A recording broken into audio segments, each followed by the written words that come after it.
ప్రభుత్వ పాఠశాలలో ప్రభుత్వ సిస్టంలో మనం ఒకసారి చూస్తే తెలుగుదేశం పార్టీ ఆవిర్భావం నుంచి అనేక సంస్కరణలు తీసుకొచ్చాం అధ్యక్ష. అన్నగారి నాయకత్వంలో 1983లోనే మధ్యాహ్న భోజనం పథకం మనం తీసుకొచ్చాం అధ్యక్ష.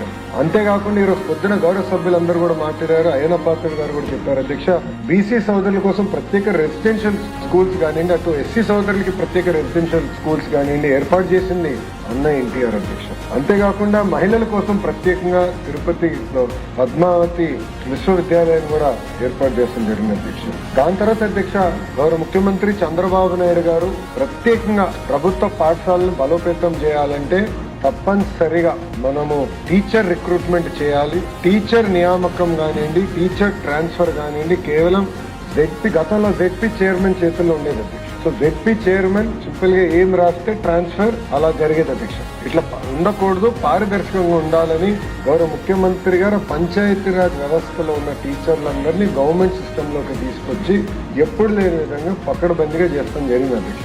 అంతేకాకుండా ప్రత్యేకంగా మహిళలకి 33% రిజర్వేషన్ డిఎస్సిలో తీసుకొచ్చిన ఘనత తెలుగుదేశం పార్టీ అధ్యక్ష.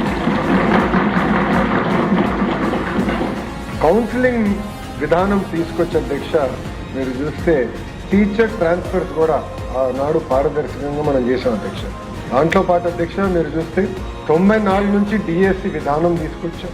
అప్పటి నుంచి 2019 వరకు మీరు చూస్తే అధ్యక్ష ఒక తెలుగుదేశం పార్టీ హయాంలోనే 180,000 మంది టీచర్ని నియామకం చేశాం. అది ప్రభుత్వ పాఠశాలల పట్ల మాకున్న చిత్తశుద్ధి అధ్యక్ష.